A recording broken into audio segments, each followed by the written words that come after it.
Jadi nggak mau diperhamba, tidak mau kemudian itu ikuti aturan, nggak mau. Nah kalau ada yang terjadi, solusinya jelas, mudah. Anak-anakku, hal-hal ini kutuliskan kepada kamu supaya kamu jangan berbuat dosa. Namun jika seorang berbuat dosa, kita mempunyai seorang perantara kepada Bapa, yaitu Yesus Kristus yang adil. Jangan berbuat dosa. Tapi kalau ada yang berbuat dosa, jangan khawatir, jangan takut. Ada Yesus yang menjadi perantara antara kita dengan Bapa. Jadi Islam itu berat jadinya, karena segala sesuatunya di sana itu halal, segala sesuatunya boleh, tidak boleh tidak lagi diperhamba oleh apapun. Melihat Islam, oh berat kali. Dalam sehari saja 5 kali sehari minimal mereka harus ke masjid ibadah sujud kepada pencipta langit dan bumi. Belum lagi yang lain. Apatah lagi mau ngikut-ngikut puasa, alamak. Gak bisa Bang Andi. Gak bisa mereka mengikuti kita, berat sekali. Kau sudah melihat yang congornya panjang, kulitnya hitam, berkaki 4, bunyi-bunyi, oh sudahlah, gak ada lah itu lagi puasa. Kalau udah lihat yang gak ada lagi puasa. Mereka kalau lihat yang kayak begitu tidak ada yang bisa nahan. Kalau begitu Bang Juma kan tadi menyinggung tentang iblis ya. Kalau gitu iblis bagaimana? Iblis kan sebenarnya lemah, yang membuat dia kuat kan yang saudaranya gitu loh. Bagaimana cara supaya kita nggak bersaudara dengan iblis? Ya kita harus melawan. Innalladzina kafaru. Mereka berjuang di jalan mana tuh? Di mana mereka? Inasan kan? Dia itu berhala dia. Sementara kita umat Islam ini berjuang di jalan Allah. Kita harus perangi. Caranya diperangi itu ya dibantah semua argumentasi mereka yang menantang firman Tuhan. Kita perangi itu. Mereka hanya berjuang di jalan tagut. Maka kita harus kemudian membendung gerakan-gerakan mereka supaya tidak membuat umat Islam itu terkontaminasi. Karena mereka ini adalah penolong-penolong. Penolong siapa? Ya penolong yang mereka sembah itu. Mereka penolongnya. Karena setan membisikkan saja. Yang membuat terrealisasi daripada bisikan setan ini adalah saudaranya, sesamanya kafir. Karena iblis itu adalah golongan kafir. Seperti itu Bang Handi. Sasaran iblis itu orang beriman apa orang kafir? Sasaran orang iblis itu adalah mereka yang kemudian gemar berdusta dan tidak takut kepada pencipta langit dan bumi.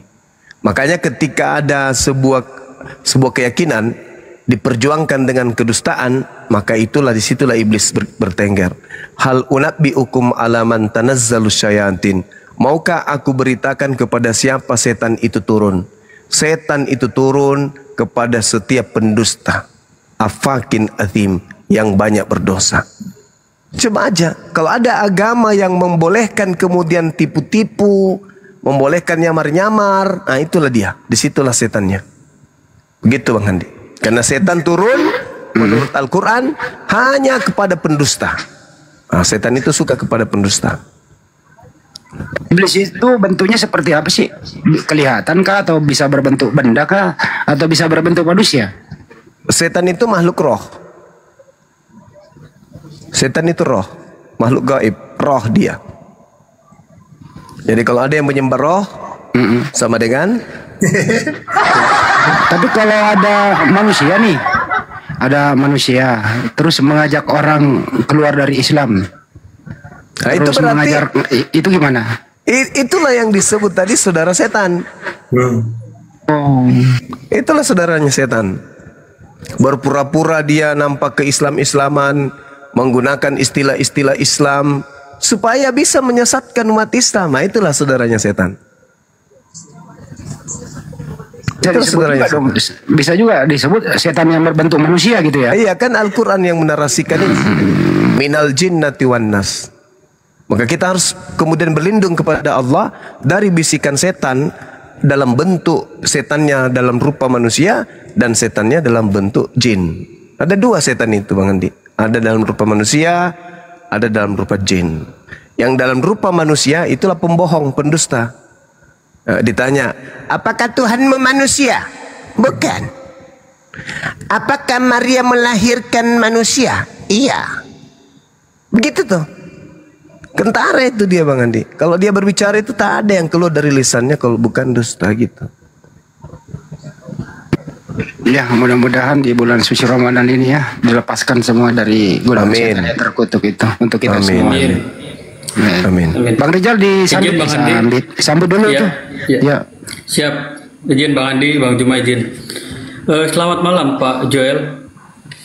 Pak Joel Sihombing. Ya, selamat malam. Selamat malam Bapak. Ya, selamat malam dan selamat datang Pak di roomnya Ustadz Tahta.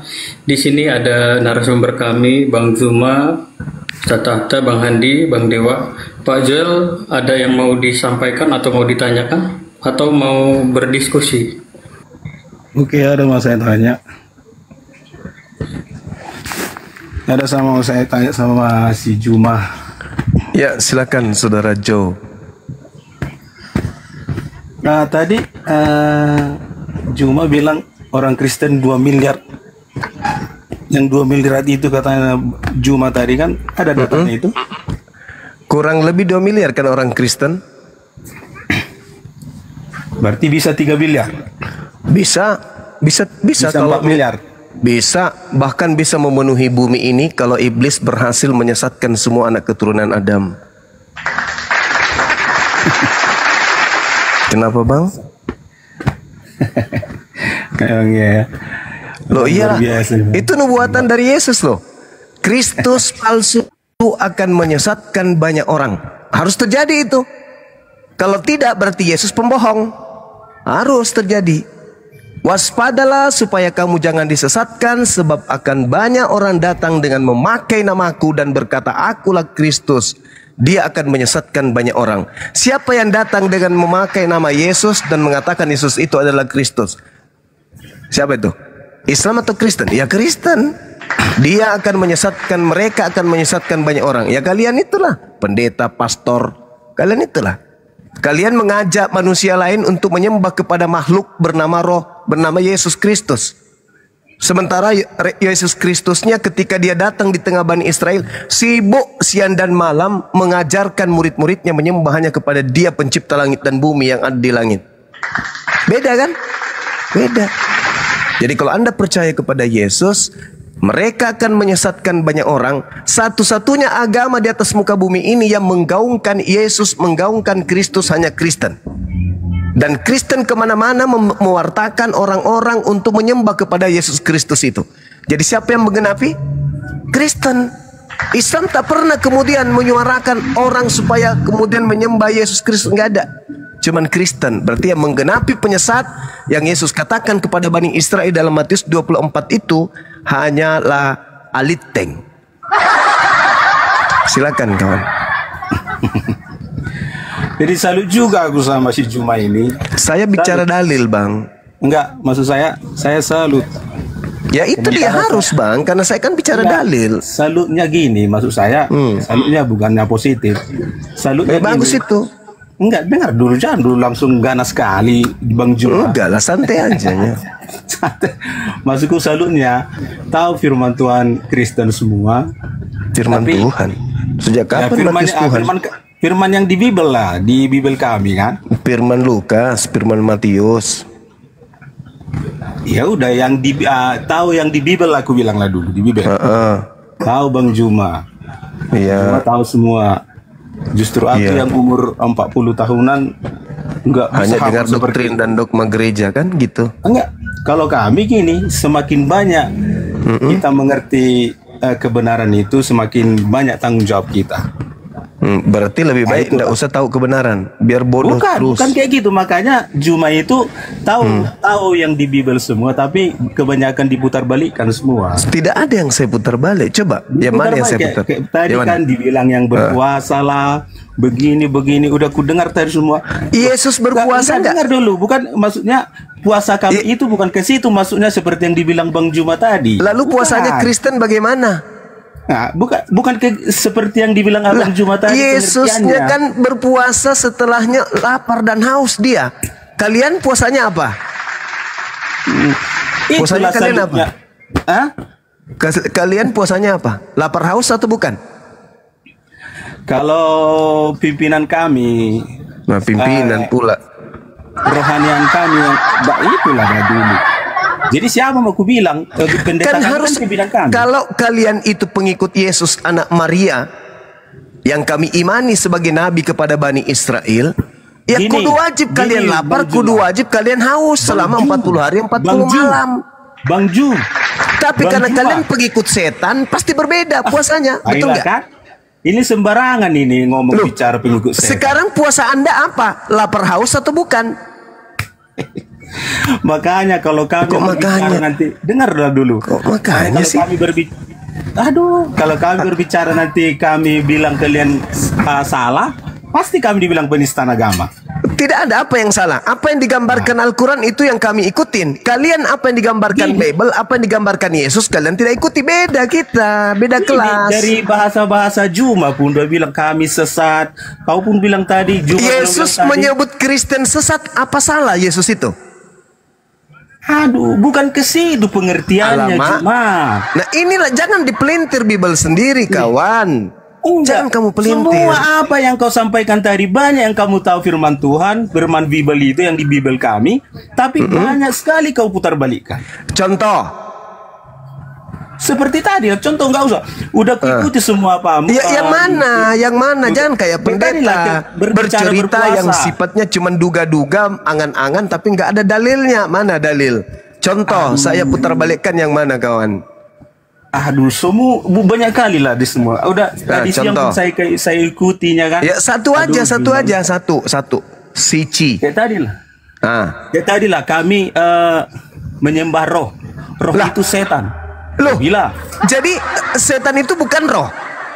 Nah, jadi jangankan setan, kau aja punya roh. Kau punya beda. Roh, saya punya biologis. Setan manusia, roh kan bukan? Sama kita manusia. Aku tanya dulu, setan roh atau bukan? Kok menangis sih? Kok nangis? Saya kan bertanya. Anda menuduh saya memelintir. Saya tanya, setan itu roh atau bukan? Maaflah dulu Bang Juma. Maaf, panjanglah umurmu kan? Panjanglah umurmu. Iya, supaya banyak yang mu'alaf. Iya, silakan. Enggak kan. Dimanapun kalau kayak gini caramu menyampaikan saya berdata saudaraku Jo. Saya berdata Jo. Gini, sikit. Silakan. Seandainya ini contoh, seandainya panjanglah umurmu, seandainya kau dipanggil Tuhan Subhanahu wa ta'ala, gitunya bahasanya. Iya. Setelah itu kau pasti punya roh. Berarti kau nyembah rohku? Bukan, maksud saya semua punya roh. Iya, tapi Tuhan itu roh atau bukan? Sembah. Nah, sekarang permasalahannya Tuhan itu roh atau bukan? Tuhan itu roh. Iya. Di mana dalilnya? Ayo. Makanya kau di sini. Mana dalilnya Tuhan itu roh? Mana? Makanya aku bilang tadi, kamu yang memelintir kan? 40 tahun, hampir 40 tahun, enggak sejago Juma menguasai Alkitab. Saudara mengatakan Tuhan itu roh, mana dalilnya? Pasti ada. Mana? Cuman enggak gini, aku kan masuk ke masuk ke room ini karena memang aku pengen tahunya gimana. Iya, saudaraku, kan Anda tidak bisa bertanggung jawab. Saya nggak menguasai Alkitab kami sepenuhnya, tapi justru Juma yang menguasainya. Oh iya, karena saya belajar, saya mengikuti nasihat Yesus. Kasihilah Tuhanmu dengan akal. Sekali diputar balikan. Loh, kok diputar balik? Anda barusan mengatakan Tuhan itu roh. Dalil saya minta mana? Kan ku bilang tadi, lebih jagonya Anda menguasai Bible kami. Berarti kenapa Anda menuduh saya memutarbalikkan sementara Anda sendiri tidak punya dalil? Gini Juma. Pasti, atau saya cari nanti ayatnya. Kalau baca Bible sekarang, kurang tepat. Nanti jadi lama waktu. Nah, inilah kalian punya Bible tapi masalah jadi roh. hantu. Allah itu adalah roh. Mana dalilnya? Iya, makanya aku bilang kalau aku mencari ayatnya sekarang, justru Juma itu yang tahu sebenarnya Alkitab kami. Ya, mungkin Yohanes 4 nomor 24 barangkali atau 24. Pokoknya Juma lebih tahu. Pokoknya justru karena saya tahu saya bicara, karena saya masih waras. Tapi jangan bilang mana dalilnya roh itu. Yang bilang tadi Tuhan itu adalah roh. Mana dalilnya? Coba kita baca ya di dalam Yohanes 4. Enggak. Nomor 24. Tuhan itu adalah roh.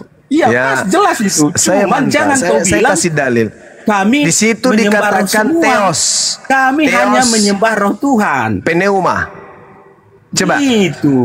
Original teksnya theos pneuma. Apa artinya itu? Apa artinya? Theos pneuma. Artinya apa? Tuhan itu adalah roh. Nggak mungkin. Coba. Theos pneuma dalam bahasa Yunani. Kalau dalam terjemahan yang karangannya Lai, Allah itu roh.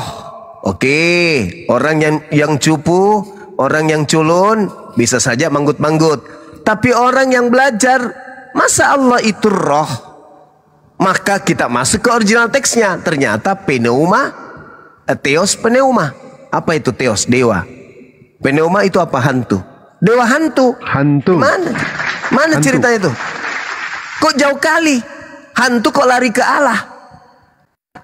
Ayo, theos pneuma, dewa hantu.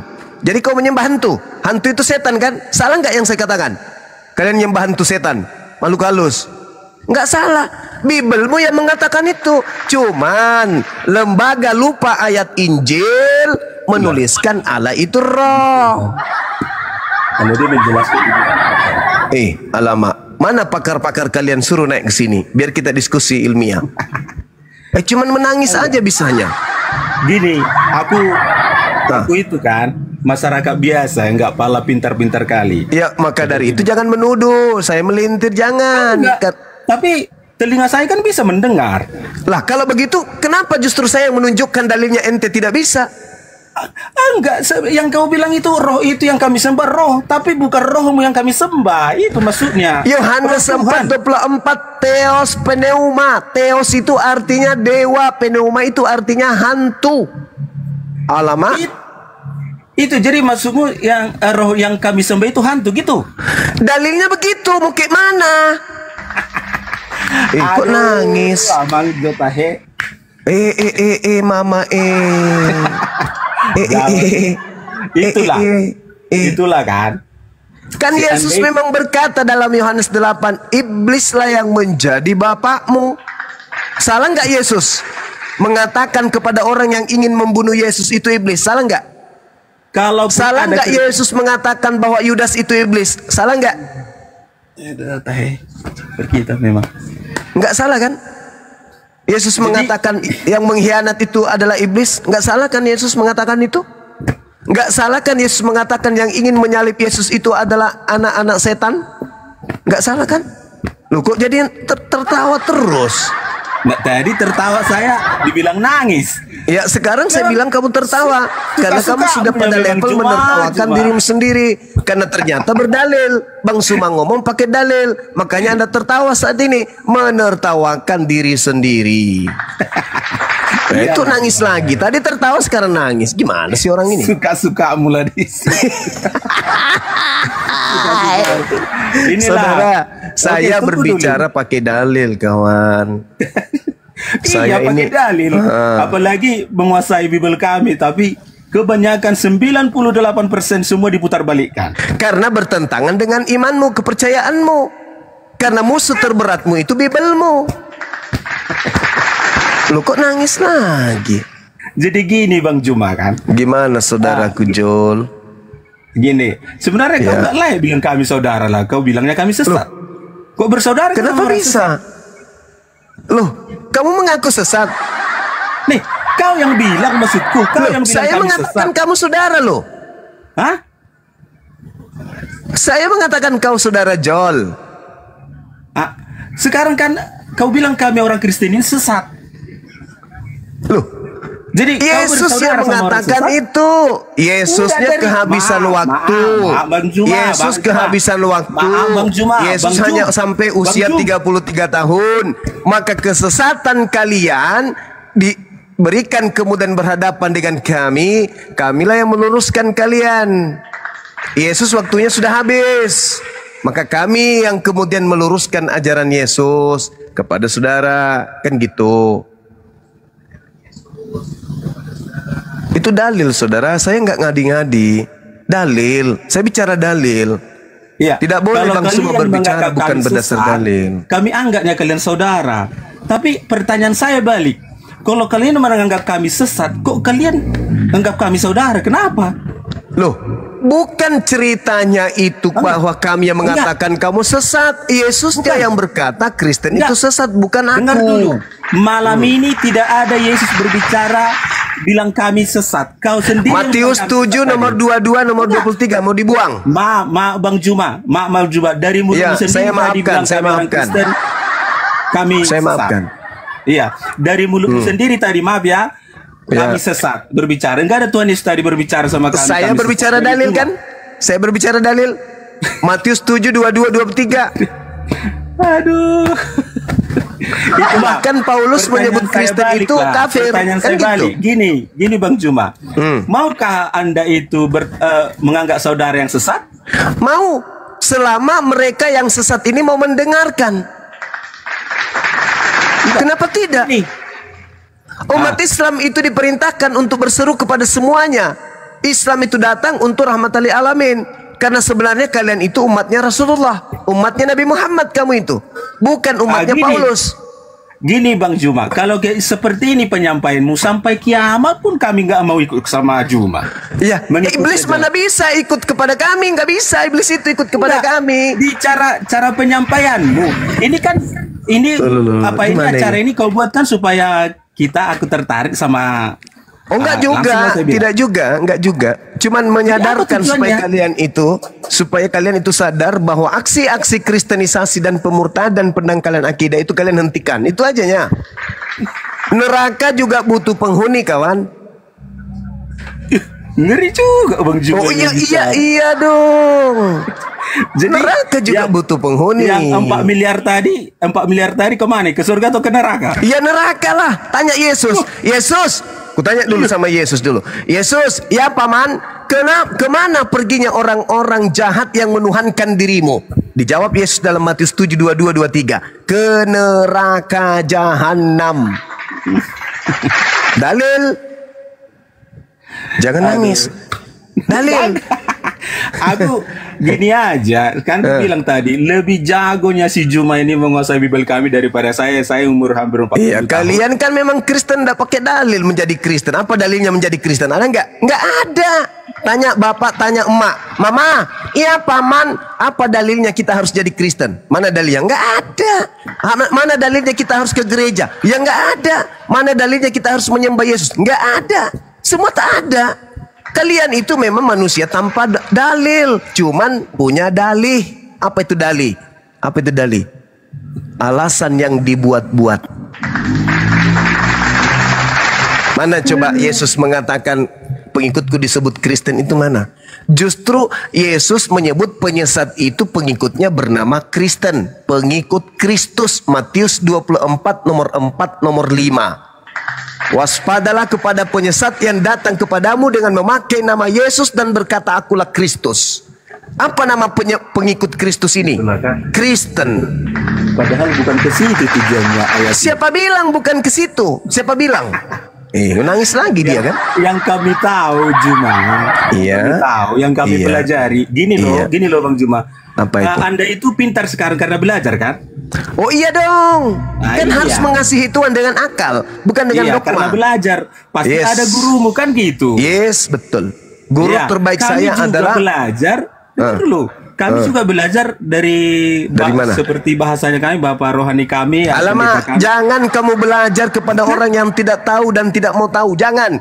Lebih baik kamu belajar kepada Bible daripada ke pendeta dan kepada pastor. Kenapa? Mereka punya muatan, mereka punya cakupan, mereka punya misi. Paham? Kalau Anda belajar sendiri kepada kitab Anda itu jauh lebih baik daripada kepada mereka. Tadi ku bilang ke bapak rohani kami, pendeta kami, kan ku bilang tadi. Ya itu dia, lebih baik belajar langsung ke Bible daripada ke pendeta-pendeta itu. Kan gini, belajar itu kan harus ada yang nuntun. Yang nuntun kan bukunya. Ya gimana baru berbicara Alkitab itu bisa berbicara sendiri? Bukan, kalau gurunya berlandaskan kepada buku panduan tak masalah. Tapi ini gurunya tidak ada berlandaskan kepada kitab. Dari mana Anda tahu pendeta kami yang berlandaskan Alkitab? Sekarang ada nggak perpuluhan di gereja Anda? Ada. Nah, sekarang perpuluhan itu diberikan kepada suku Lewi atau kepada suku Jawa atau Batak? Aduh. Aduh. Dulu, bro. Aduh, bro. Gini bro. Berbicara orang Lewi dibilang bro tadi, orang Lewi. Iya, memang. Orang Lewi ini tahun berapa itu bro? Makanya berarti perpuluhan bukan untuk pendeta dan pastor. Dengar dulu, gini. Loh, apanya yang harus saya dengar? Perpuluhan itu. Ada nggak perpuluhan di luar suku Lewi? Ada nggak? Maksudku firman Tuhan itu kemarin itu kita berbicara masalah ini. Berbicara ini.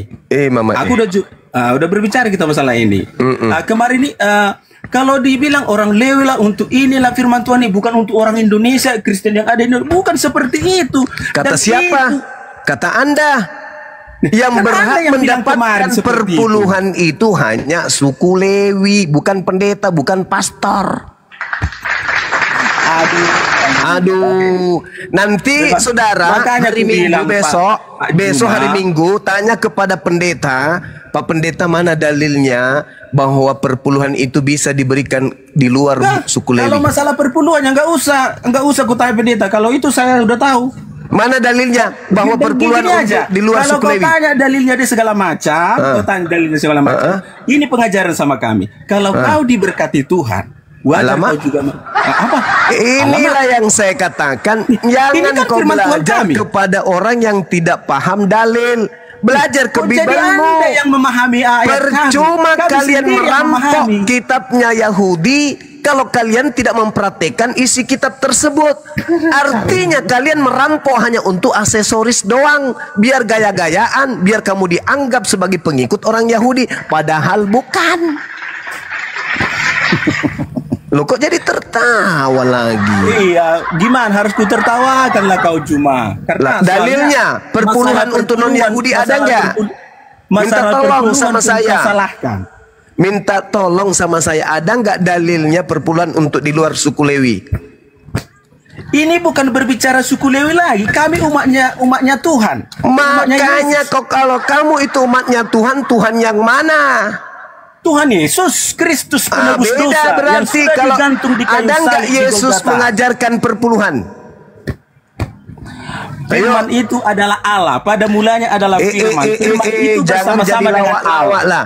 Saya tanya, ada nggak Yesus mengajarkan perpuluhan? Firman itulah jawabannya sama Abu Juma. Pada mulanya adalah firman. Firman itu nggak ada hubungannya itu. Itu daging, itu anak Maria. Jadi maksudmu kami hapuslah ayatnya itu. Saudara, yang saya tanya, ada nggak dalil dari Yesus tentang perpuluhan? Ada nggak? Nah, kalau kau tanya itu semua, pada mulanya adalah firman. Apa hubungannya? Itu karangan himne Plato yang diambil oleh pengarang Yohanes. Yang saya tanya Yesus. Bukan Yohanes, pengarang buku Yohanes. Yang saya tanya, ada nggak Yesus mengajarkan perpuluhan? Udah ku bilang sama itu kan kebanyakan menangis sih kamu ini, kawanku. Alamak. Menangis. Lah itu ku tanya, ada nggak dalilnya dari Yesus tentang perpuluhan? Ada nggak? Ada. Dengar ini. Mana? Jelaskan sedikit. Ya, pertama dengar dulu ya. Pada mulanya adalah firman. Firman itu adalah sendiri. Di kitab Maleaki, ujilah aku. Yang saya tanya, ada nggak ucapan Yesus tentang perpuluhan? Apa hubungannya coba dengan Yohanes 1? Apa hubungannya dengan perpuluhan? Kalau sekarang kami melakukan perpuluhan, itu firman Tuhan. Itu perintah Tuhan. Di mana perintah Tuhannya? Benar, sekali lagi biar kamu Bang Juma. Pada mulanya adalah firman. Firman itu sendiri. Di kitab Maleaki. Di kitab Maleaki, ujilah aku. Disuruh Tuhan, disuruh dia tercatat di situ bayarlah persepuluhan. Persepuluhan itu diberitakan dibayar kepada siapa? Ya gini kan, aku mulai kan kembali ke Lewi-Lewi yang kamu bilang tadi. Iya, berarti suku Lewi, Cak Ayu. Aduh, supaya dalil saudara, supaya ada perbendaharaan di rumah Tuhan, ada di kitab Baleaki. Coba baca dulu, baca. Itu untuk suku Lewi. Kalau untuk Kristen baca 2 Korintus 11 nomor 8.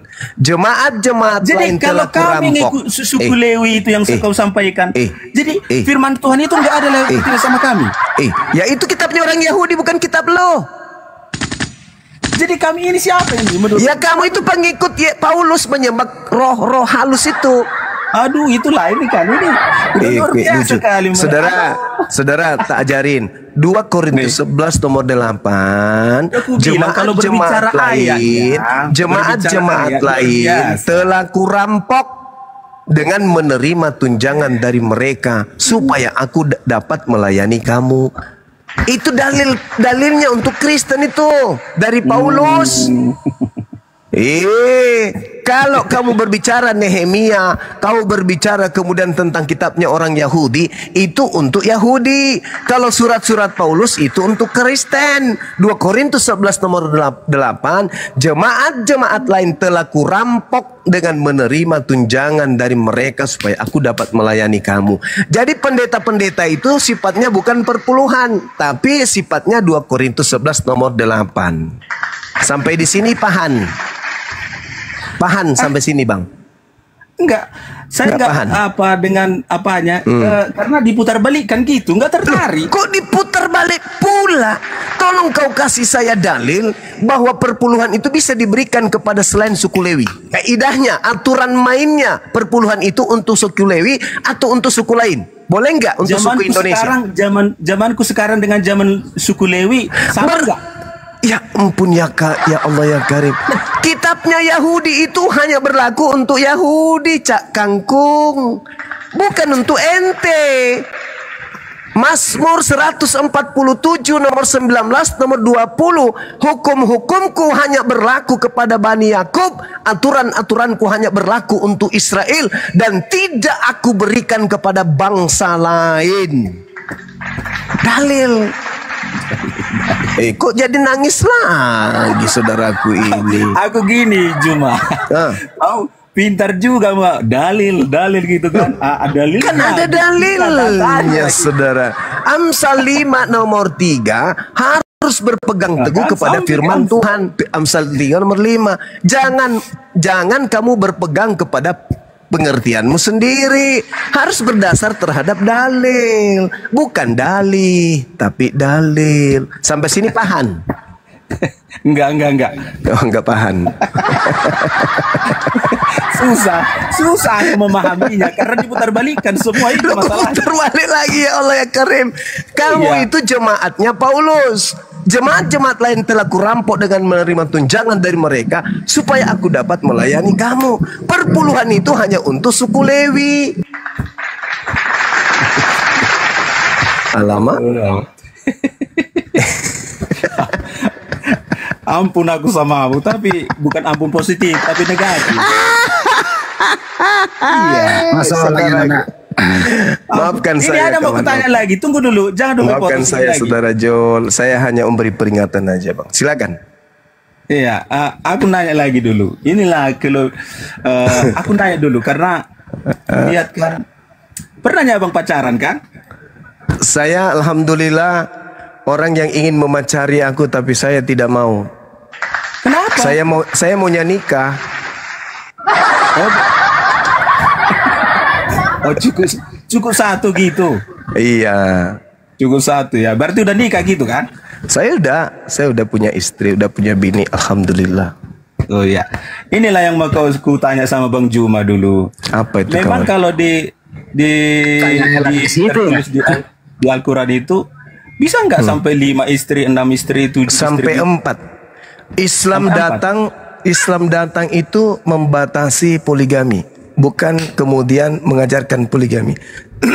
Islam datang bukan mengajarkan poligami. Islam datang membatasi poligami. Sebab nabi-nabi terdahulu tidak ada batasan. Berarti kalau satu poligami bisa lah ya? Bisa, kalau dia mampu. Makanya Yesus tidak pernah membatasi satu istri kan? Tidak ada dalil di dalam Bible cukup satu istri, itu nggak ada. Cuma di Al-Quran yang ada. Al-Quran Al-Ma'idah yang menerangkan fawahidah, cukup satu. Kalau di Bible nggak ada itu dalilnya bang.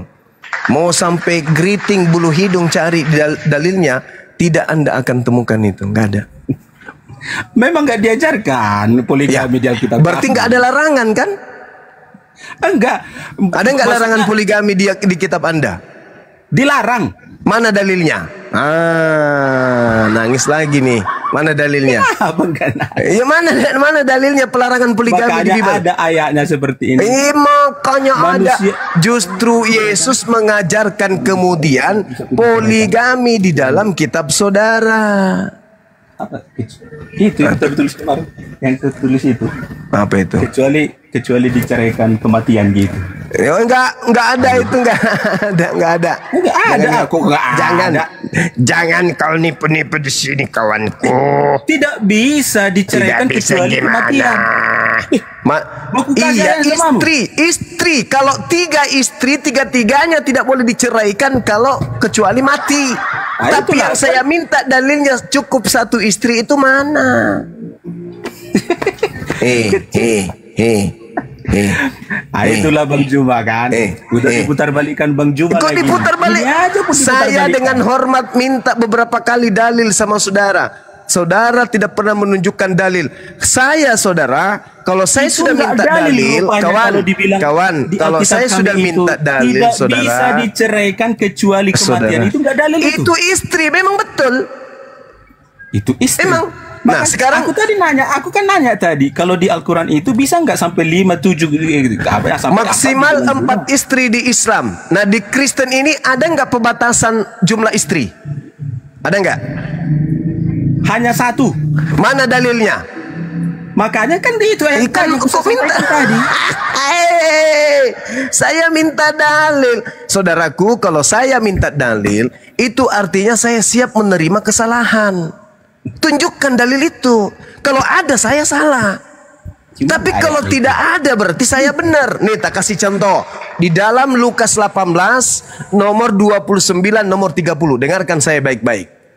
Yesus berkata kepada mereka, Aku Yesus berkata kepadamu, sesungguhnya setiap orang yang karena kerajaan Tuhan meninggalkan istrinya akan menerima kembali lipat ganda pada masa ini juga. Dan pada zaman yang akan datang ia akan menerima hidup yang kekal. Paham tak itu maksudnya?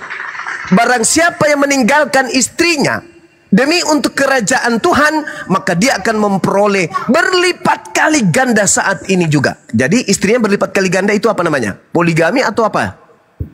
Hei, kawan. Poligami atau apa?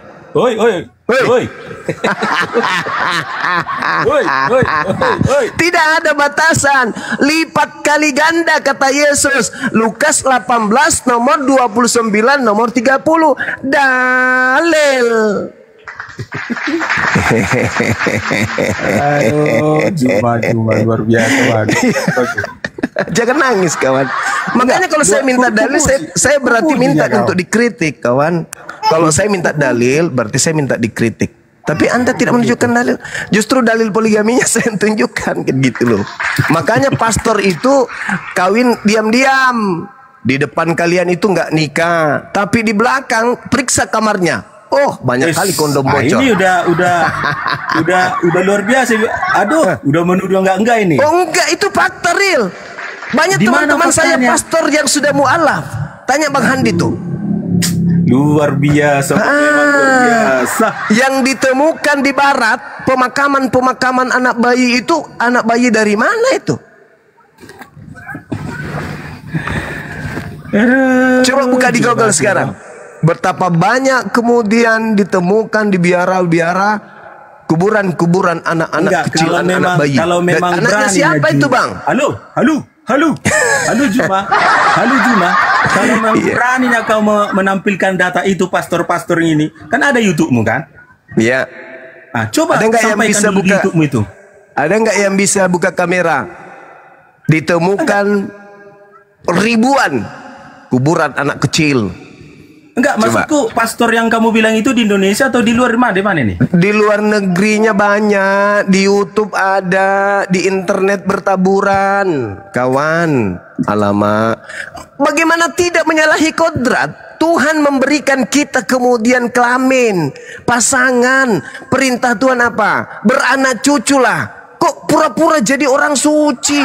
Lalu gimana cara dia melampiaskan spermanya coba? Lo kok nangis? Masa tiap hari tulis tangan? Itu semua sudah punya panggilan masing-masing. Alamak. Anda pernah tinggal sama pastor, saudara? Anda pernah tinggal sama mereka 24 jam?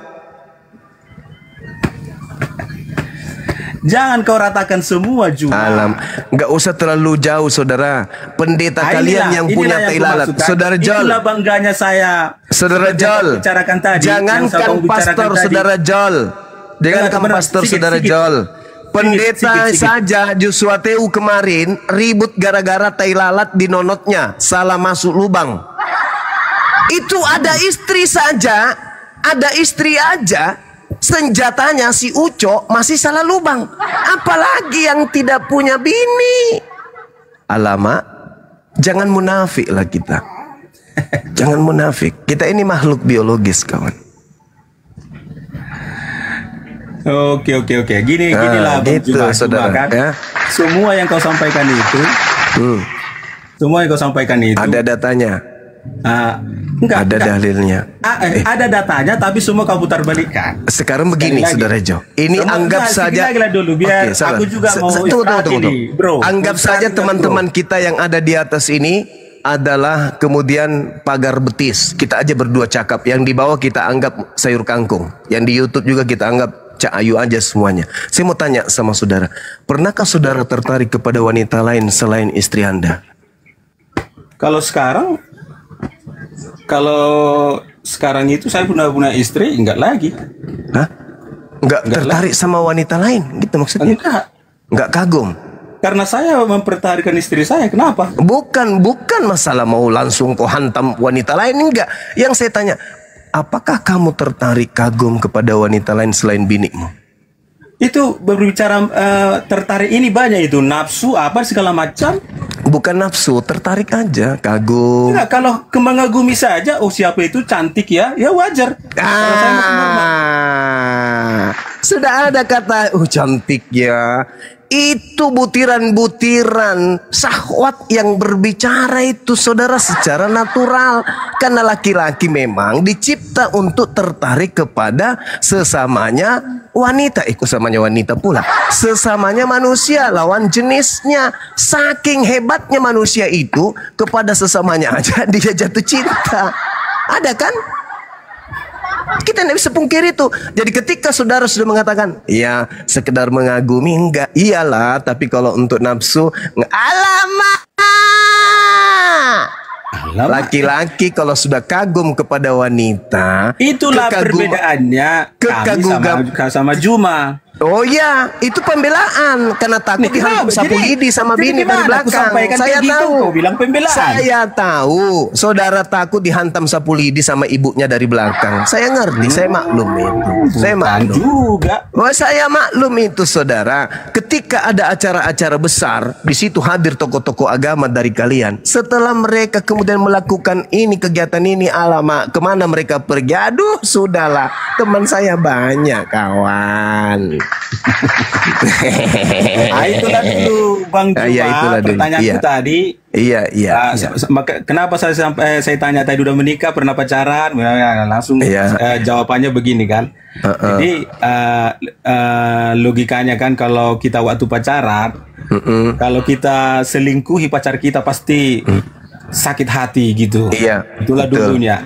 Apalagi seperti itu jadi istri kedua, ketiga. Itulah perbedaannya kami sama Juma. Di pemahaman kami yang disampaikan oleh Kristus Yesus itu enggak ada seperti itu. Sekali menikah, kecuali meninggal. Sekarang mana dalilnya cukup satu istri? Bukan, nggak ada seperti yang disampaikan Juma itu. Tapi gini loh. Masalah generasi. Mana dalilnya cukup satu istri? Mana?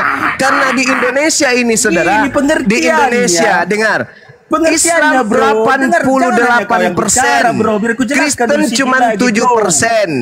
Tapi kalau kita lihat statistik, lebih banyak dari kalian yang 7% dibandingkan 88% ini yang poligami. Alamak. Bahkan tapi kalau Anda lihat Kristen yang lebih dulu dari Kristen Indonesia di luar sana, mereka tidak mengenal itu kawin apa, nikah itu apa.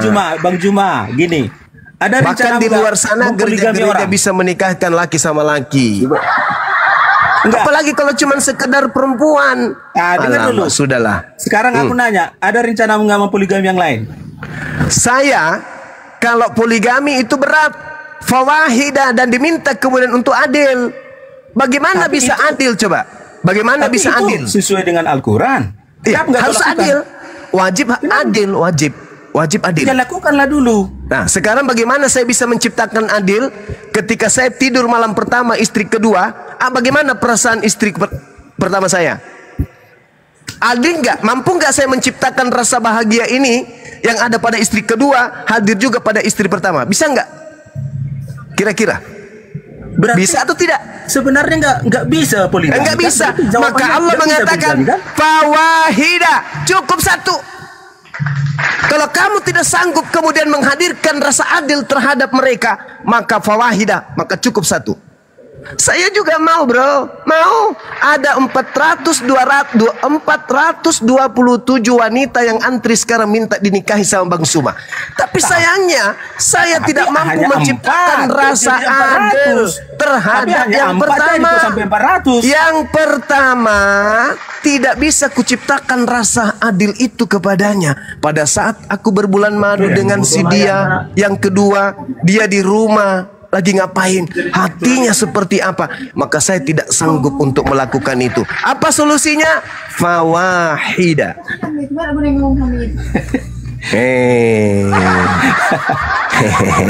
Jadi itulah pertanyaanku Bang Juma ya. Siap saudara. Karena sudah malam ini baru yang kedua ada tadi pertanyaan yang pertama tadi. Kok bisa lah si Juma ini berteman sama orang sesat? Oh, tidak bisa gitu saudara. Enggak, Nabiku Nabi Muhammad, dengar. Enggak, gini. Nabiku Nabi Muhammad mengatakan apa? Apabila kami umat Islam kemudian membenci atau memerangi orang-orang kafir yang tidak memerangi Islam, apa kata Rasulku? Dia bukan dari kelompokku, dia bukan umatku, bahkan dia tidak akan mencium baunya surga. Bayangkan itu. Oh gini. Makanya gini, yang punya contohnya yang punya Facebook, punya YouTube ya, nggak mau mengikut sesuai ajaranmu, tetapnya kau anggap saudara? Selama mereka tidak memerangi Islam, mereka adalah saudara kami. Mereka adalah ciptaan Tuhan kami yang masih butuh pencerahan. Bukan memerangi, tapi contohnya ceramah lah Pak siapa Juma ceramah, tapi nggak tertarik sedikit pun, nggak mau tertarik. Yang punya Facebook, yang pencipta Facebook, yang punya pencipta TikTok ini, gimana? Kalau nggak sesat itu gimana itu? Bersaudaranya sama orang itu? Bersaudara, kita semua ini bersaudara. Cuman ada di antara kita ini yang kufur, kafir. Ada yang memerangi. Itu gimana sih? Berbicara perang itu aku sampaikan tadi gimana itu artinya? Yang memerangi itu maksudnya menghina Islam, menghina Nabi Muhammad, menghina Rasulullah secara terang-terangan. Itu artinya dia memerangi Islam. Selama mereka tidak memerangi, tidak melakukan hal itu, mereka semua adalah saudara-saudara kami, termasuk Anda. Coba Anda rasakan di Indonesia ini, Anda tenang nggak hidup di tengah-tengah mayoritas Islam? Tenang. Ya Alhamdulillah, itulah bukti bahwa kami mencintai kalian. Inilah bukti. Anda itu sering menyampaikan kami itu sesat, tapi kami tenang. Loh, yang sesat memang harus dikatakan sesat. Cak Ayu, merah katakan merah, hitam katakan hitam. Astagfirullahalazim ya Allah ya Karim. Itu kan pemahamanmu yang bilang kami sesat. Nah sekarang kalau pemahaman saya itu salah, bantah. Mari kita diskusi ilmiah. Suara boleh keras, kita boleh tegas, tapi di dalam tetap dalam ranah bingkai persaudaraan sebagai anak bangsa. Udahlah. Ampun aku sama kamu kalau berdebat seperti ini karena semua yang kau katakan putar balikan. Lagi-lagi saya disuruh mutar balik. Mutar balik. Makanya nggak apa-apa, saudara, nggak apa-apa. Gini Pak Bang Juma. Iya, gimana? Semakin Anda menyampaikan seperti itu, kami nggak makin suka, makin apa? Nggak gesor sama pembicaraanmu itu. Nggak masalah, saudaraku. Karena apakah Anda tahu ketika kemudian Nabi Isa datang, Yesus datang, apakah iblis senang? Tidak. Iblis pun tak senang. Orang-orang Yahudi yang benci kepadanya pun tak senang. Ketika Tuhan menciptakan Adam alaihissalam, apakah iblis senang? Enggak. Ketika Adam menyuarakan kebenaran, apakah iblis senang? Enggak. Begitu juga yang ada sekarang. Ketika kami umat Islam menyampaikan kebenaran, apakah iblis senang? Tidak senang. Saya menggaungkan Yesus orang suci. Yesus adalah manusia terkemuka di dunia dan di akhirat. Bukan dia yang dibunuh, bukan dia yang ditampar, bukan dia yang disalib, bukan dia yang ditombak, bukan dia yang ditonjok, bukan dia yang ditampar, bukan dia yang ditelanjangin, bukan dia yang diludahin. Salahkah saya membela iman saya, membela Yesus? Apakah Anda ingin mengatakan kamu salah? Yesus itu yang diludahin, Yesus yang ditampar, Yesus yang ditonjok, bahkan Yesus yang dibunuh. Silakan dengan iman Anda yang menghina kepada Yesus. Tetapi saya tidak. Saya tidak menghinanya. Saya mendudukkan sebagai manusia suci yang datang di tengah-tengah Bani Israel, yang dipitnah oleh Bani Israel sebagai anak haram, anak zina. Tetapi saya mengatakan tidak. Nabi Isa adalah manusia yang suci. Yesus adalah manusia yang suci, terkemuka di dunia dan kelak akan datang menjadi hakim bagi manusia. Cuman kalian aja yang mengatakan Yesus mati terkutuk untuk dosa-dosa kalian. Kalian kan? Kami tidak.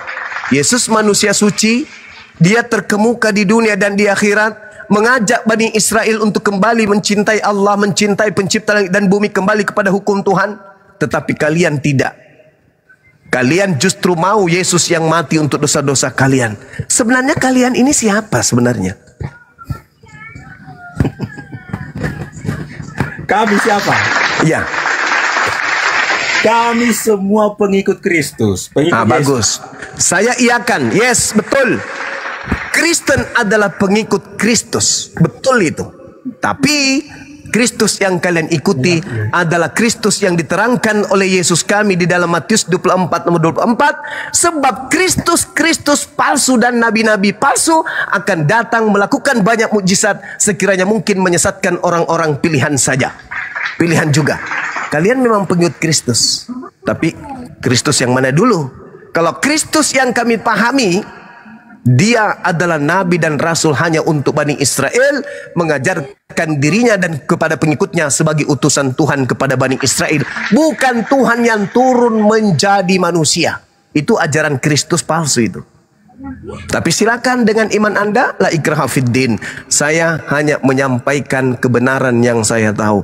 Kebetulan saya adalah aktivis, pecinta Bible, pecinta Al-Quran yang mengkaji dan menelaah, meneliti, mentadaburi siang dan malam Al-Quran dan Bible. Itulah Bang Suma.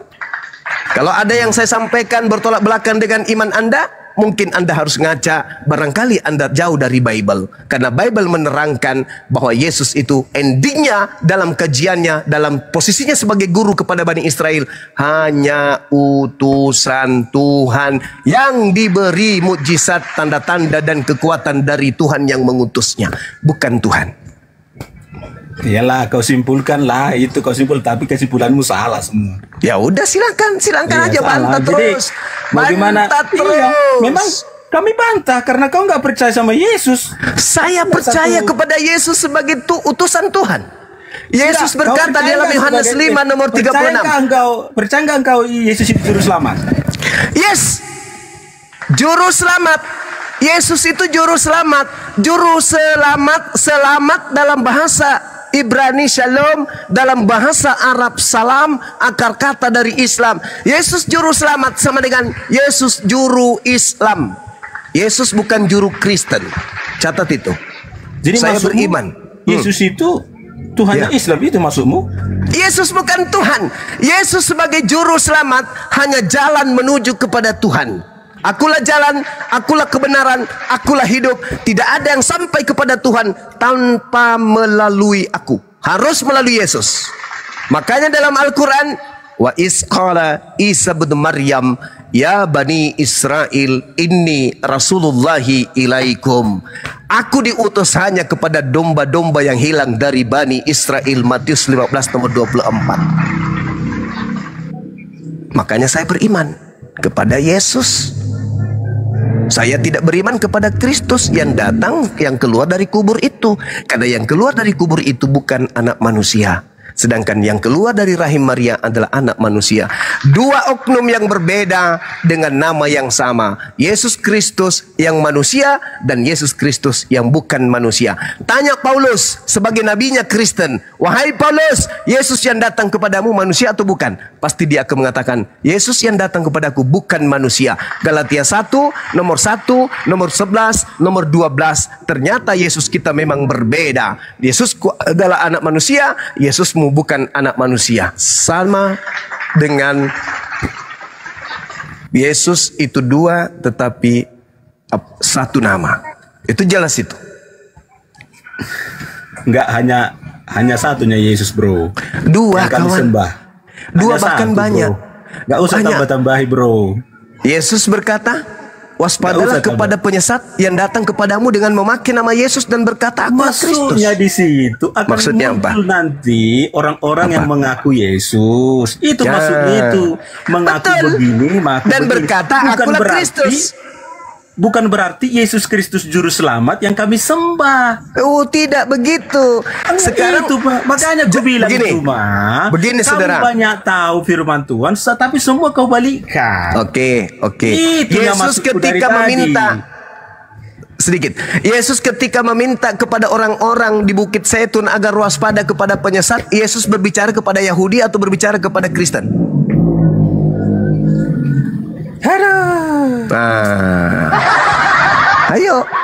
Ayo, kalian aja yang kegeeran, kalian aja yang kepedean, seakan-akan Yesus berbicara kepada kalian. Nehi merica ketum berjahe. Yesus berbicara kepada Bani Israel. Waspadalah kepada Kristen yang akan datang dengan memakai namaku dan berkata akulah Kristus. Mereka semuanya akan membuat kejahatan. Itu maksudnya Yesus ketika duduk di Bukit Zaitun, ketika duduk bersama muridnya di Galilea, ketika dia berkunjung ke Yudea, Yesus bersama dengan orang-orang bersunat yang tidak makan babi, yang melakukan sabat dan menyembahnya kepada Elohim Rabbus Samawati wal Ar. Bukan seperti Aliteng. Aliteng itu kelompok Roma Yunani. Di dalam Kisah Para Rasul 24 nomor 5, Paulus ini adalah penyakit sampar yang telah menyesatkan orang-orang Yahudi di seluruh dunia beradab, dan dia adalah tokoh dari agama Aliteng. Itu dalil. Paulus berkata dalam Galatia 1 nomor 15, aku diutus kepada orang-orang yang tidak bersunat. Pertanyaannya, siapa yang mengutus Paulus?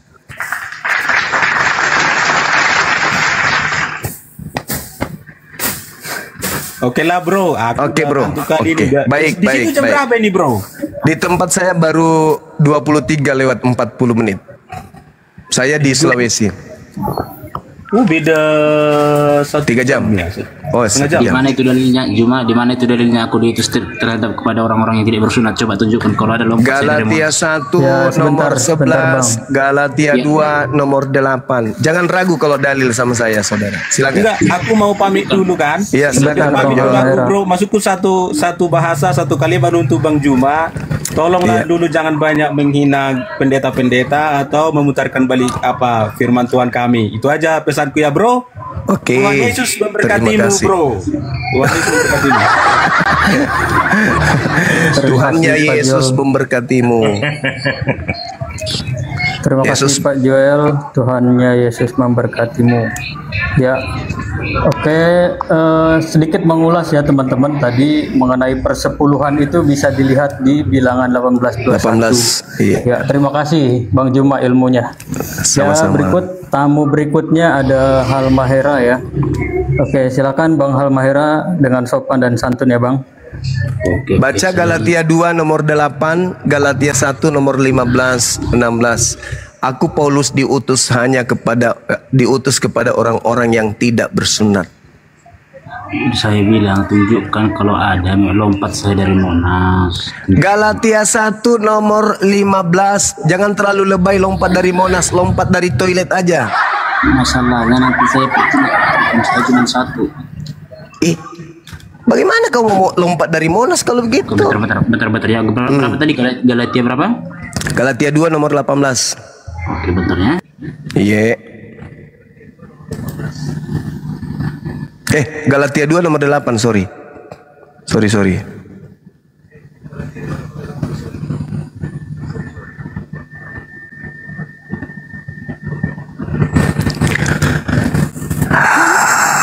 Akulah Yesus